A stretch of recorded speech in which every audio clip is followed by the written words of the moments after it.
BookTube, it's Eleanor here, and it is Thursday morning. The child has gone to Grandma's for a sleepover. It has been really stressful.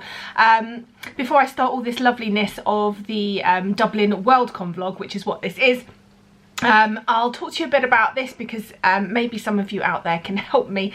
My daughter, I think, is suffering from quite severe separation anxiety.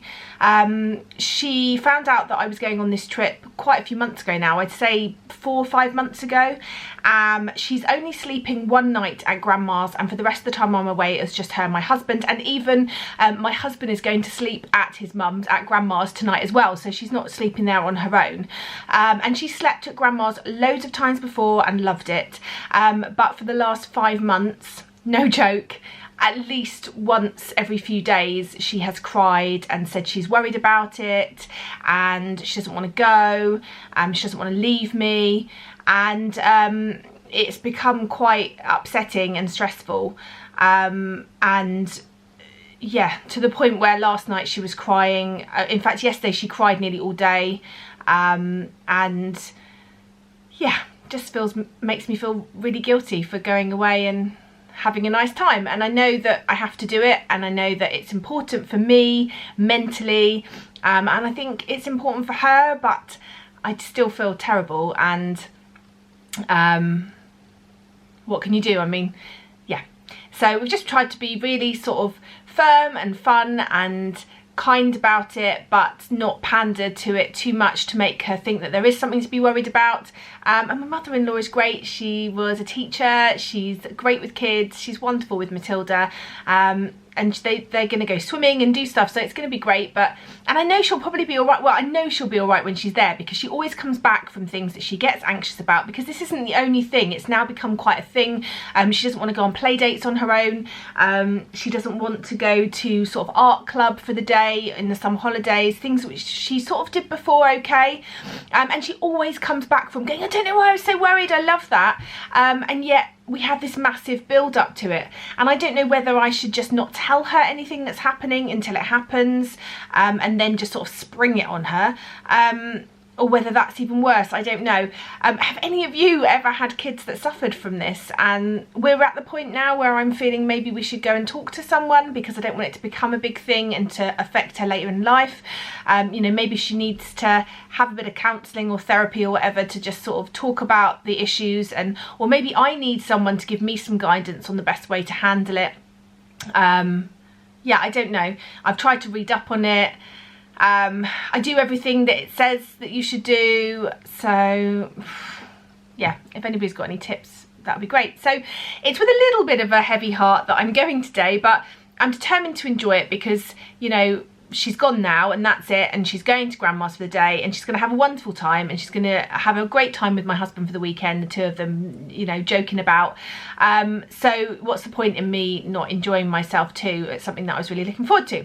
So anyway, sorry about the sad bit at the beginning, but yeah, so I'm just waiting. I'm going to go and pick up Tracy and go to the airport in a bit.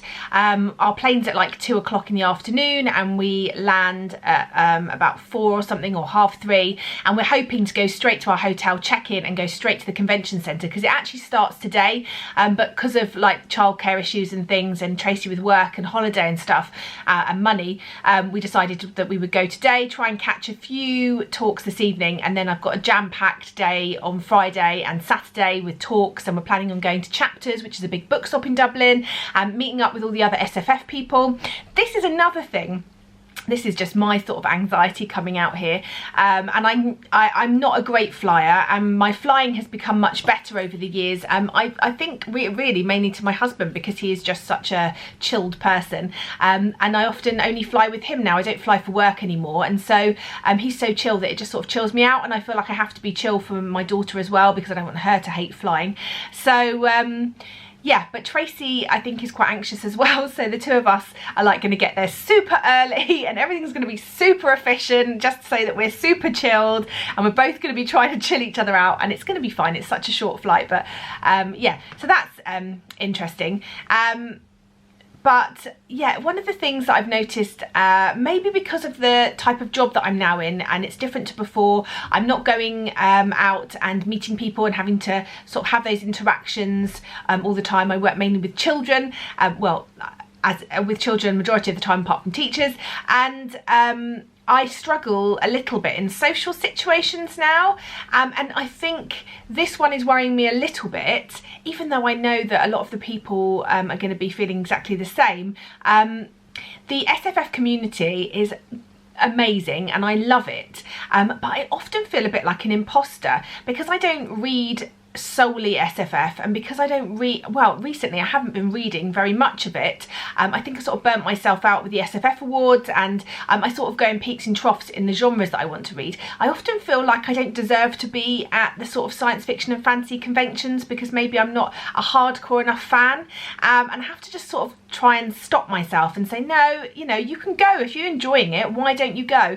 And I know that the SFF booktubers that are sort of solely SFF aren't going to look down at me or treat me any differently, but I just, yeah, I kind of feel like I'm not part of the gang, but I don't feel maybe like I deserve to be there. So, oh, it's stupid, I know. I just need to get over myself and get on with it. So that's what I'm going to go and do. So yeah, I'm going to print off a PDF of the floor plan because I like to have a paper copy. I'm so excited. So come along with me, and I'll insert some clips here, a bit of a montage, and then hopefully I'll come back to you each day, maybe at the end of the day, and talk to you about what I've enjoyed and what's been interesting, and maybe give some recommendations of books that I've heard recommended. We shall see, but let's go. We just got to the hotel. I'm really sorry I didn't show anything else because me and Tracy just wanted to chill and try and get on our plane. It was pretty easy, and oh my god, I'm so happy with the hotel. We've come straight to the hotel. We've literally like spritzed ourselves, and we're going to go to the convention centre to get our badges. But let me take you for a bit of a tour of our room because I really love it, and I'll show you the outside in a minute. So let me turn you round. So as you come in the door, to the right is the beautiful Tracy, and look at this behind the toilet. Oh, I love it. It's got loads and loads of interesting things to look at while you're going to the toilet. And then there is a nice bath. And then if you come in, one of the things I love about a decent hotel is having coffee in the morning. And then we've got our twin beds and somewhere over here to sit and just chill, which is lovely. Just a really lovely sized room for us to sit in after a hard day at the convention.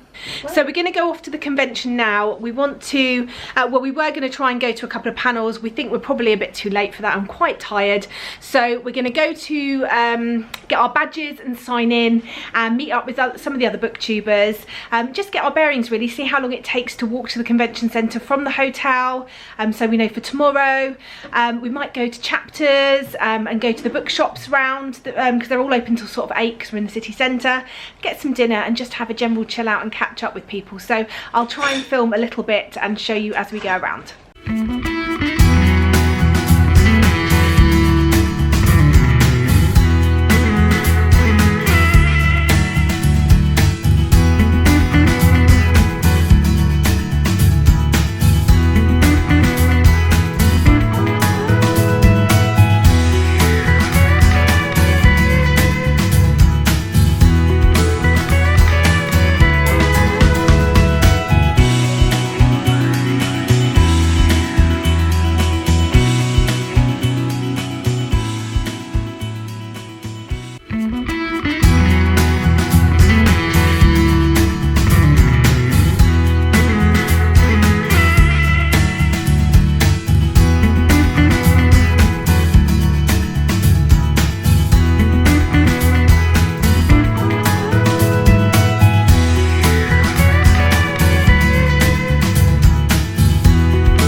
Hello everyone, so we are back for the evening from a few hours down at the convention centre. We didn't actually go and see anything today, but we went down, we got our badges, and then we sort of met up with a few people. We went down to Chapters.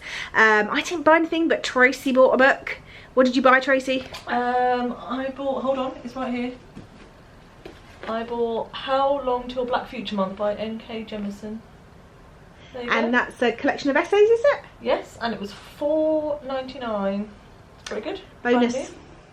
So Tracy picked up that. Then we ended up going to sort of Ireland's version of Primark, which is called Pennies. Tracy got some socks. And then we went to Zara and I bought a shirt. So really we did some really good hardcore book stuff. American woman. Oh, we had an American woman came up to us and helped me shop. She was looking for something for someone else and she came up and helped me find something, and she did a really good job because I ended up buying it. We then went for some food and went back to the convention centre and met up with a couple of people. Caitlin from Kitty G and her boyfriend, and Elizabeth from Books and Pieces, and a couple of other people, just very briefly because we are pooped. And then we came back, but we thought we'd just give you a quick thought of the day. So I think we're quite set that our favourite thing today is well, I don't know if it's in Ireland, but in Dublin, the crossings, when you get the green man to cross the road, make this sound they don't at home. Me and Tracy are both going to give you an attempt at this now, and then tomorrow when we get to one I'll record it and you can see who is closest. Okay, I'll go first. Oh, that was really good. Your turn. I think it's more like, oh, that's good, right? Oh, that might be really good. Okay, so you'll find out next how it was, and then hopefully I'll actually have some talks to be able to talk to you about tomorrow, but for now we are going to sleep. Good morning, it's day 2 and we're wandering down to the convention centre. As you can see, well you can't see, but it's across the road. We're heading down there to start panels at 10. I've got my Southside Serpent t-shirt on, and I'm going to give you a bit of a look into the sound of the crossing, so be ready for that.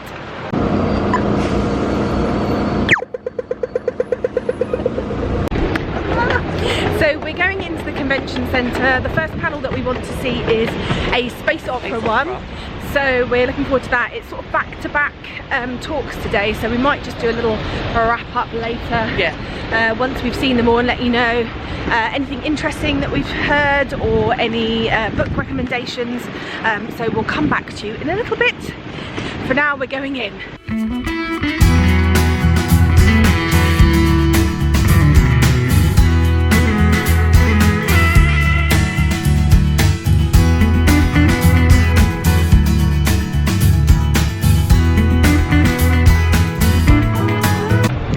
Okay, so we're outside now, we're having a little break. We've been to see a few this morning. We went to see the space opera panel, which was quite interesting, but I felt like they definitely were covering more popular things and I didn't get an awful lot of recommendations.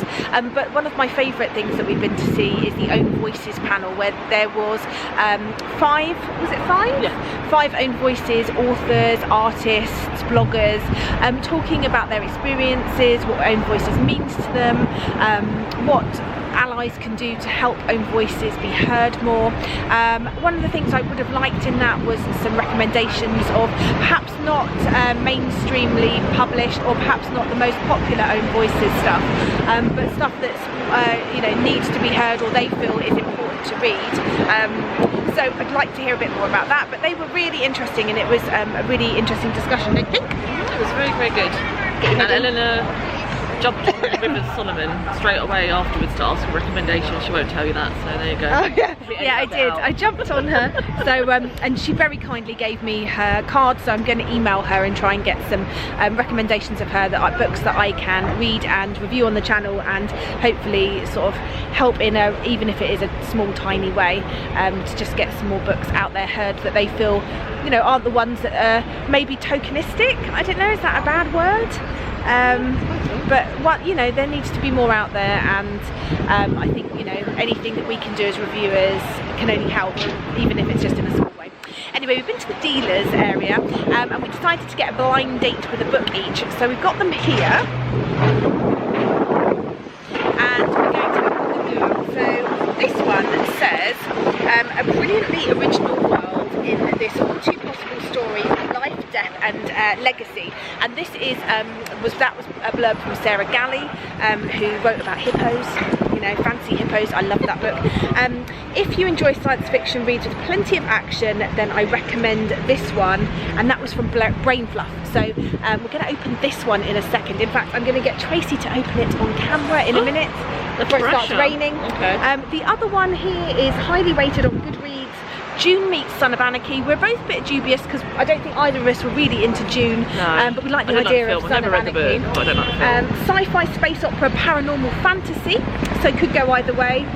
Gritty and engrossing, and then praised by a number of different authors. So we'll open that one first. Oh, and it's starting to rain. Are you ready? What is it? What is it?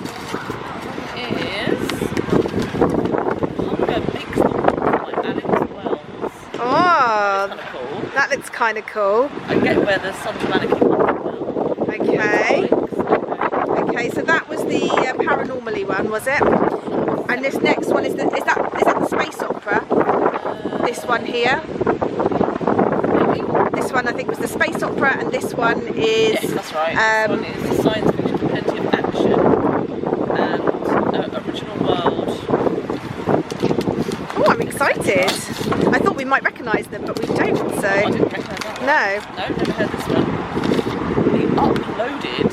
Looks cool. By someone called Ferret Steinmetz. Cool. Hello. So we're back in the hotel room. It's, what time is it? Is it about 6? It's gone 6. It's just gone 6. Oh, it's half 6. Half 6. We're a little bit tired today, so we've given a miss like the last couple of panels we were going to do.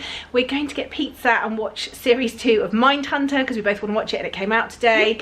What would you say was your favourite panel today, or some of your highlights? I really like the Own Voices panel. That was really good. That was really interesting. I went to one called Cities of the Future. That was really good as well. Yeah. And then I don't even remember the other one, so they probably weren't that good. I think the SFF romance one was okay. It was alright. It was alright, yeah. I've been a bit underwhelmed with, I mean, I think because I'm coming at it with looking for recommendations, and I think often I'm not getting those, which... I quite like just hearing the stuff. The counterpoint. Yeah. It's good. So it's been okay, it's been nice, but it's quite overwhelming, there's quite a lot going on, so we just wanted to take a bit of a break tonight, and we've got a few more tomorrow, but a bit of a lighter day, and we're planning on going to Dublin's oldest bookshop. Is it? I keep saying that, but I might have made that up. Oh, well, we're going to Hodges Figgis, I think it's called, so we'll take you with us for that. And just, yeah, maybe a bit more chilled out day. We've got quite a big break between some of our panels, so that'll be quite nice. And it is our last sort of day, really, full day, and then we leave the next day. So yeah, maybe we'll come back to you later with our thoughts on Mindhunter series 2. Ooh, if you haven't watched Mindhunter yet, it is a Netflix series which documents the FBI when they set up sort of a behavioural profiling unit for catching serial killers.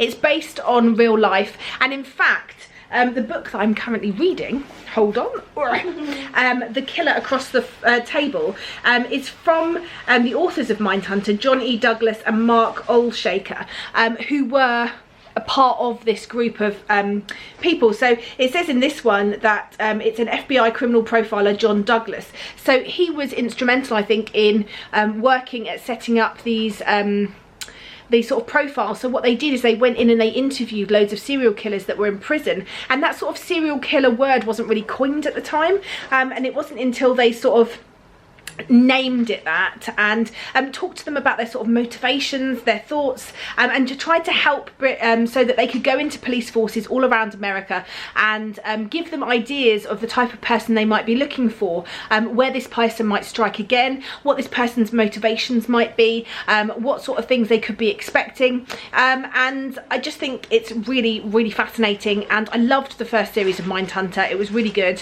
and so series 2 came out today, and Tracy watched it too, and we just thought, why not? We're going to order pizza, we're going to watch Mindhunter 2. So yeah, I'll catch up with you a little bit later. Hi guys, so it's now Saturday, we are off to the con again. We've got a few things that we're going to watch today. I'm going to watch like a recommendations panel from some critics telling us of the best books of 2018. So that's going to be good. Hopefully I'll have some recommendations that I can let you know. I think I'm going to like a Chinese science fiction and I can't remember all the other ones, but I'll come back with you and let you know. Last night we started Mindhunter. We watched the first 3 episodes of the new series. I'm really enjoying where it's going. It feels a lot slower than the first one, but it's quite interesting. It's following the BTK killer, which stood for Bind, Torture, Kill. So it's following them sort of profiling and trying to find out who that is. So far I'm really enjoying it. We're going to try and watch a bit more tonight because we've decided that by the end of the con we're quite tired and we're not up for too much socialising, so we're just going to come back, watch that, and probably get some food here again.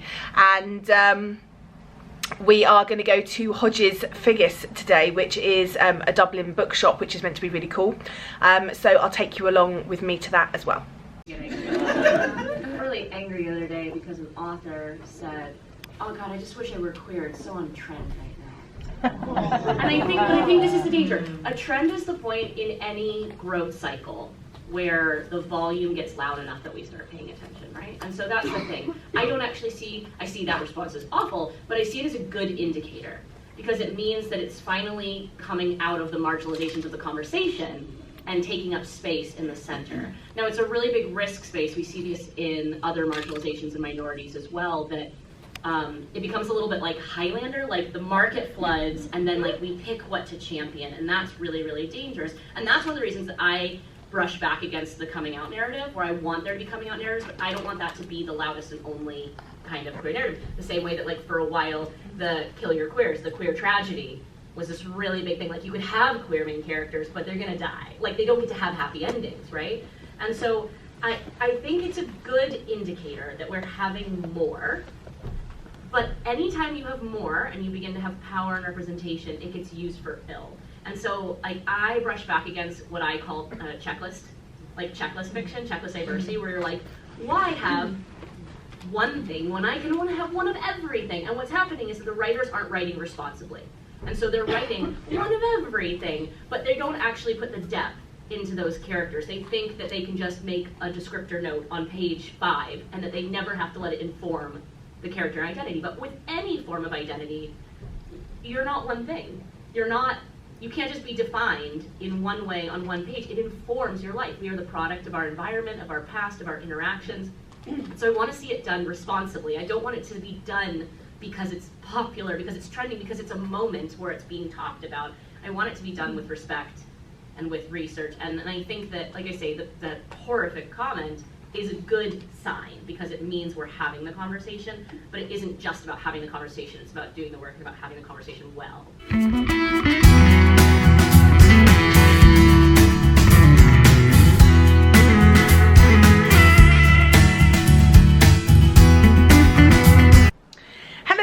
So I didn't vlog anything more yesterday. We did a lot of walking. I think it was way over 20,000 steps by the end of the day, and we walked around, but we found the most amazing bookshop. It was called Eason's, and the children's section downstairs was phenomenal, wasn't it, Tracy? I really wish I'd taken some video footage of it. It was so beautiful and colourful, and it was just so well signposted, and it was so big and airy and spacious. They'd done such a good job, and it was huge. And then they had a really cool teen section called Department 51, was it? That's the sci-fi section. Well, sort of, it was teen and sci-fi, wasn't it? Yeah, true. Because all the teen stuff was, which was really cool and really well done with like these sort of black gritty area. It was quite gritty looking. I just thought it was really lovely. I found a present for my daughter there. She's obsessed with the Top Model sticker books. If you're a parent to a girl especially, you probably know all about those. So I got her some of those that I know she's been looking for, and I treated myself to a book, did I? No, oh, I got myself some true crime magazines for the plane ride home, so I'm very excited about those. They were quite expensive, but they were sort of special editions, so I'm looking forward to that. I'm on a bit of a true crime kick. We watched a bit more Mindhunter last night, which was good. Not as much as we wanted. I think we've still got 4 episodes to get through before the end of the series, so I've got to try and get through them, which reminds me I must go and download them now. And then we went to bed. We were a bit old ladyish and we went to bed, but we have got up this morning. We are going home today, but we're going to go down to the convention centre because we want to go to a Portal Fantasy panel because Shauna Maguire's on it, and we went to this Into the Woods panel yesterday, which was talking all about plants and trees and how woods have sort of why they're appealing to people in their books and things like that, and it didn't really cover that so much, but it turned into a really fascinating and hilarious panel. There was Shauna Maguire, there was it Kathy Burke? No, Sue Burke. Sue Burke. There was Sarah Galley, who wrote the Hippo book, Rivers of Teeth, and there was a woman from a podcast which was called Be the Serpent, was it? Something Mace. I want to say Jennifer Mace? Jennifer, no, you're right, Jennifer Mace, and she was hilarious. But they were so knowledgeable about plant life, and really, it was just the best panel I think I've been to. If I was going to rate one, that was the best panel that I've been to since I've been here. They were hilarious, and they really knew their stuff. So that was really fascinating and fun. And because Shauna Maguire was so funny, and she is on this Portal Fantasy one today, we really wanted to make the effort and go down. So we're going to go down to do this last panel, and then we're going to come back to the hotel, get ourselves ready, and head off to the airport. So yeah, I think I've really enjoyed WorldCon. I'm not sure Dublin has been what I expected. Definitely not as much here to see sightseeing wise as I expected, and the look of it isn't at all what I had in my mind for some reason. The hotel's been amazing. I definitely give the hotel like a 4.5 out of 5 stars. I can't really fault it too much at all. The WorldCon itself I've enjoyed, but maybe not any more than I enjoyed Nine Worlds. I come for the panels, I think, and I really enjoy the panels at Nine Worlds as well. So for the journey, I think I wouldn't make the effort to go to you know, the far-flung corners of the world for it. I think it's in New Zealand next. It's certainly not one that I would be scrabbling around to find money for and time to go to, but I have really enjoyed it, and anytime you get to go to a panel or a convention or a talk, I just think it's really worth going, because you just never know what you're going to hear. I think the thing for me that I haven't heard much of is there hasn't been many recommendations, has there? Like, as many as I'd hoped. Yeah, I think it depends. One of my panels had quite good recommendations. The, oh god, what's it called? The folk horror one, that was good. But otherwise, yeah, it's all the same ones we know already. And I don't mind if there's not, you know, if it's not a whole panel of just recommending books, but it would be nice maybe if at the end, the last question is sort of, you know, recommend some books for people and you can just sort of make note of them. That would be quite nice. So yeah, I think if I was going to rate the WorldCon out of 5, I'd maybe give it a 3. Sometimes the panels have been full, so people can't get into them. And just in general, I think it's not been quite as whizzy as I had hoped. But that may be down to sort of a combination of everything.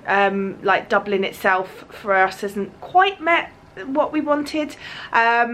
So yeah, it's been a really great trip. I've really enjoyed it, but I'm glad I'm not staying any more days. I'm quite ready to get home. I'm quite tired. Me and Tracy are starting to feel our age. So yeah, we will leave you now because I'm going to go off and have some yummy porridge. We found a really great porridge place. So yeah, that is an old lady thing to say. We're going to get porridge. All right, see you later.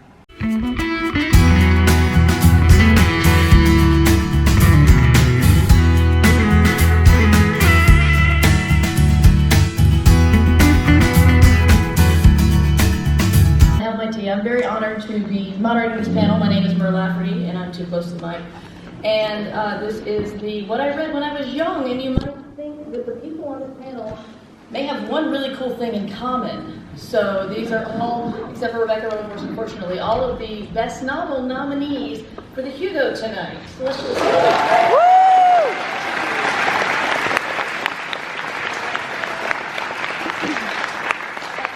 brought weapons and are prepared to like do battle after them.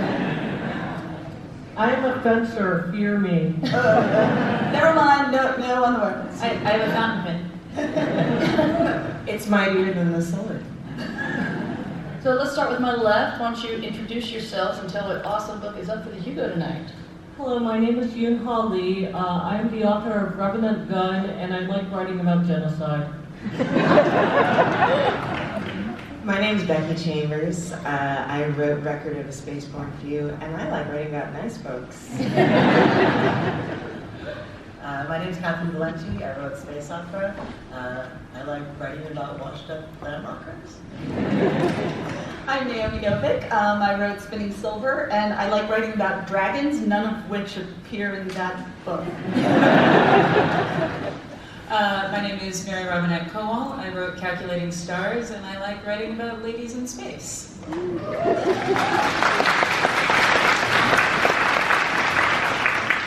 I was on another panel earlier, we were talking about the novels, and one thing that came up over and over again is how different all of these novels are, and so I'm really looking forward to this panel because I'm curious to see what you guys read when you were young. But let's start with the happy, good, easy question, which is, what was the first book you read where you ended up saying, oh hell yes, sci-fi, fantasy?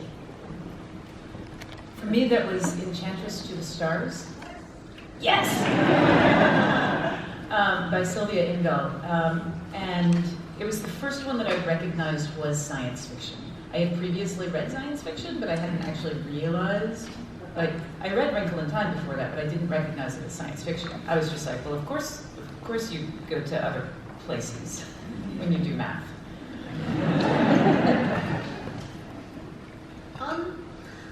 It's too hard for me to say because it was not a choice that I made. I think it was a choice that my parents made. My mother and I have actually been rereading a story together. She reads it to me in Polish, and together we translate it between her sort of trying to articulate what the words are and me dredging up memories from when I was 5 years old. And it's called Baśń o Princesa Parisada I Ptak Bulbuleza, which is about a beautiful sort of princess who doesn't know how to cry. And because her life has been so happy, but she never cried, and she never learned how to cry, but she sort of has to go on a quest to learn how to weep before she can win the three wonders in this magical world. So that early, you know, and after that, the one that people would know is The Hobbit was the sort of first English language thing that I remember. I mean, I remember reading almost exclusively fantasy as a child, but the one that I remember knowing it was fantasy and having to have a conversation about it, I have to preface by saying my mother had no boundaries whatsoever. My parents were very young when they had me and just had no notion of what's appropriate for a child.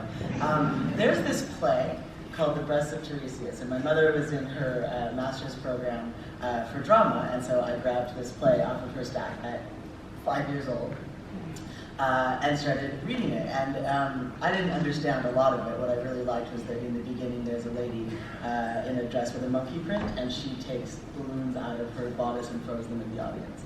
That I was really into. But the plot of the play is that the women of Zanzibar decide that they don't want to have children anymore. Because they want to be astronauts and presidents. And the men of Zanzibar take on the childbearing task and immediately become hyper-competitive about it and start having like 7,000 children per man. And I remember like telling my mother, but that can't happen, right? Like, she's making it up. And like my mother being like, well, sometimes you write stories that are not strictly speaking things that can happen in the real world. And I never had enough conversation with her about this surrealist play I call that. I cannot remember science fiction fantasy not being in my life. But the first book I remember was The Hobbit. My mom read it to me when I was 4 or 5. Thereabouts. The memories of it, of course, are fuzzy, although I've read it many a time. But I have this vivid memory of the night she read me the scene where the Black Rider goes by on the road and the hobbits hide under the tree. Because she reads that bit and it's like, and now it's bedtime. And I was like, no, it's not. And I didn't sleep. I remember lying there being so afraid for the hobbits, and I mean, it turned out okay. I saw The Lord of the Rings, excuse me, read The Hobbit and The Lord of the Rings. Sorry, that was my cred, just going over there. But no, The Lord of the Rings was the one where I was terrified, but also entranced. I did not come through science fiction by way of my parents, because my parents are Korean and they are not really familiar with the genre. And my mom is not fluent in English, and my dad was pretty much never at home, so they just let me read whatever I wanted. So at the age of 10, one of my friends got into Anne McCaffrey, and I heard Dragonfly, and I was blown away by the time travel loop in it. And then there was also something about something dragons, mating flight, something. And it wasn't until 10 years later, returning to the books, that I realized that people were having sex. I had that experience with Clan of the Cave Bear. I read it at 10. I climbed up onto the piano to take it off the top shelf where my mom had very cleverly placed it, thinking this was an impediment, as opposed to like a big sign saying, read me. And I was shocked to find out that, hey, there's rape in this book. Like, in college, somebody was like, oh, that book had so much rape. I was like, what? There was something other than like flint napping? And I was... Okay, so as you can see, I'm home. I've literally got home about half an hour ago. I have taken my makeup off. I've got my pajamas on. I'm just feeling like better to be at home. I think 3 nights is just about enough for me nowadays, being away from my family and at home and doing things like conventions. But I did have a really good time. As you saw in the last clip, I went to a panel this morning, which was a lot of the Hugo nominated people who are nominated for Hugo Awards for Fiction, talking about books that inspired them for as children, books that inspired them to write. I tried to put a little bit of a clip in, so hopefully you have just watched that. And I really enjoyed that. I thought that was a really interesting talk, and I liked the way that they talked about how a lot of the works that perhaps inspired them back then, they didn't realise how perhaps they were not necessarily appropriate for their age, and maybe had some problematic elements to them. So that was a big part of the discussion as well, which I thought was quite interesting. So I enjoyed that, and then me and Tracy went back to the hotel. We checked out, we got the bus back to the airport, we got on the plane, we came home. It was all fairly smooth, but when you just want to get home, you just want to get home. So I just wanted to really check in and wrap up and just tell you that you know, if you fancy doing in a convention, then just go for it, and you can make a convention what you want out of it. You don't have to go for the full time. People are still there. It carries on until Monday. There's the Hugo Awards tonight. There was loads more that me and Tracy didn't do. There was loads of panels in the evening. There was loads of sort of activities and things going on in the evening, and musical things, and there's the Hugo Awards, and you can sort of make of it what you want. Some people would go to just a few panels, do a bit of sightseeing, do stuff in the evening, and you just make of it what works for you, and no one judges you. It's just you know, enjoy yourself. And it was so great to meet all these wonderful SFF booktubers in the flesh, and just, yeah, they were all equally as awesome as each other. And I didn't get much of a chance actually to talk to many people because we weren't staying near them, and we were all sort of desperately trying to run around and dash and go to different panels. But from what I did see of them, and from the very brief interludes I had with them, I just, yeah, they're a good bunch of people and some wonderful human beings, and I definitely recommend you checking out all of their channels if you don't already. I'll link them in the description bar down below. Go and show them some love. And yeah, I'm invigorated to read a bit more science fiction and fantasy, and I hope that you enjoyed this very long but hopefully interesting vlog, and I look forward to speaking to you soon. Bye for now, BookTube.